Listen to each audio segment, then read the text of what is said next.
नमस्कार, रेशूज क्राफ्टी लाईफमध्ये आपल्या सर्वांचं खूप खूप मनापासून स्वागत आहे। आज आपण पहिली टिप पाहणार आहोत आपल्या चेहऱ्यासाठी।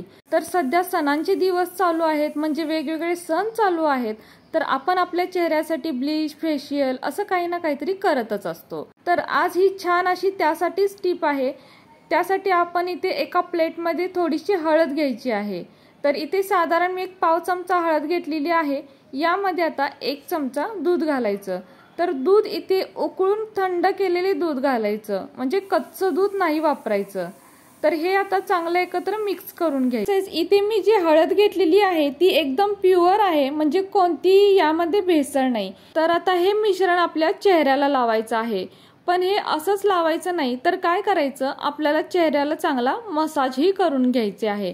तर तुम्ही तुमच्या चेहऱ्याला लावू शकताय। आता मी इथे तुम्हाला हातावर दाखवते।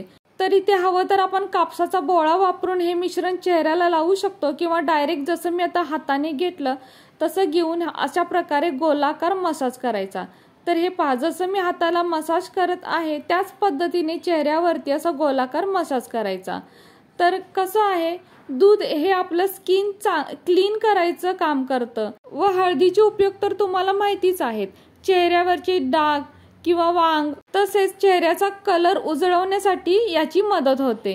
तर आता अशा पद्धतीने चेहऱ्याला चांगला मसाज करून घ्यायचा व त्यानंतर 2 ते 3 मिनिटं याला असंच ठेवायचं आहे। अगदी 2 ते 3 मिनिटातच हे सुकून जातं। तर आता इथे बघू शकताय, अगदी 2 ते 3 मिनिटातच हे पूर्ण सुकून गेलेलं आहे। आता हे आपण स्वच्छ पाण्याने धुवून घेऊयात। तर आता इथे बघू शकताय, स्वच्छ पाण्याने धुतलेलं आहे आणि आपली ही स्किन किती एकदम क्लीन झालेली आहे। हे जर आपण आठवडाभर जरी केलं तर जे आपण गोल्डन ब्लीच किंवा गोल्डन फेशियल करतो तसा याचा फील येतो। आणि काही महागडे सामान सुद्धा आपल्याला इथे वापरावे लागत नाहीत। अगदी रोजच्या वापरातल्या या गोष्टी आहेत।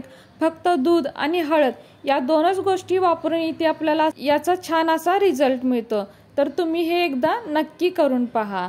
त्यानंतरची टीप आहे दुधासाठी। तर दूध आपण पिताना नेहमी काय करतो, दूध गरम करतो, त्यामध्ये साखर घालतो आणि हे पिऊन टाकतो। तर असं न करता काय करायचं, यामध्ये थोडीशी हळदीची चिमट टाकायची, म्हणजे अगदी थोडीशी हळद टाकली तरीही चालेल। यामुळे दुधाची शक्ती दुप्पट होते। तसेच हे दूध म्हणजे दूध हळद कोमट असताना प्यायचं, हे पचनाला सुद्धा हलकं जातं आणि जर आपल्याला अपचनाचा त्रास असेल तर तो सुद्धा दूर होतो।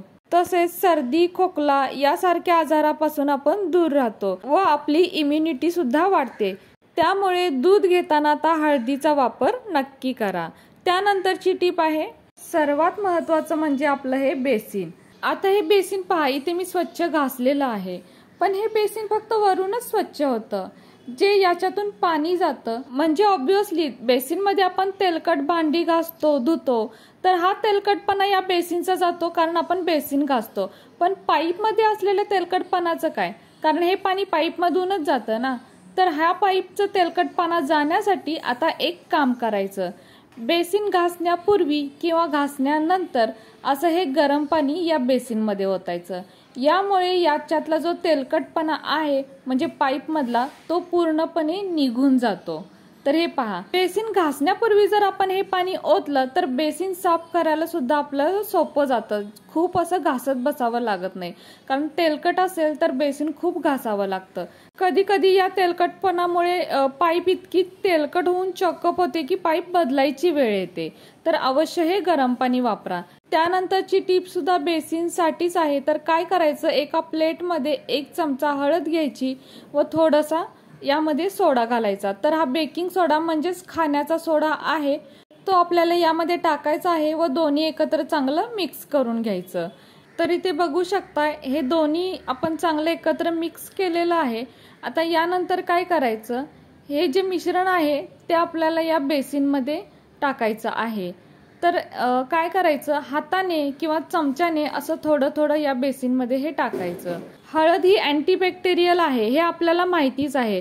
यामुळे यामध्ये जे कीटाणू असतात ते जाऊन एकदम हे क्लीन होतं। तसेच यामध्ये जो आपण सोडा मिक्स केलेला आहे तर कसं आहे, बेसिन म्हटलं की ते सर्वात पहिल्यांदा झुरळांची शक्यता वाटते. तर या झुरळांवर किंवा कोणत्याही किड्यांवर उपाय म्हणून आपण इथे हा बेकिंग सोडा वापरलेला आहे. हळद व बेकिंग सोड्यामुळे आपले जे किटाणू आहेत, झुरळ किंवा काही किडे, अगदी पाल सुद्धा इथे येत नाही आणि जरी आले तरी बेकिंग सोडा आणि या हळदीच्या मिश्रणामुळे ते इथे अजिबात थांबत नाहीत, लांब पळून जातात. त्यामुळे जर आपण गावी जाणार असेल त्यावेळेला कसं असतं, 2-3 दिवस हे बेसिन आपलं बंद असतं. तर अशा वेळेस तर ही शक्यता जास्त असते किड्यांची व झुरळांची. तर हे मिश्रण टाकून जरी आपण यामध्ये गेलो तरीही अगदी हे छानच काम करेल. आल्यानंतर फक्त पाणी सोडून हे स्वच्छ धुवून काढायचं आहे. तर हा एक चांगला उपाय आहे, तुम्ही नक्की करून पहा. रात्रीच्या वेळेस आपल्याला हे असं टाकायचं आहे आणि सकाळी उठल्यानंतर हे फक्त पाण्याने असं स्वच्छ धुवायचं आहे. तर फ्रेंड्स, कसा वाटला तुम्हाला हा आजचा व्हिडिओ जर तुम्हाला थोडा जरी कामाचा वाटत असेल तर प्लीज आपल्या माणसांसोबत नक्कीच शेअर करा. आणि हो, व्हिडिओ जर तुम्हाला थोडा जरी आवडला असेल तर आपल्या व्हिडिओला एक लाईक नक्कीच करा.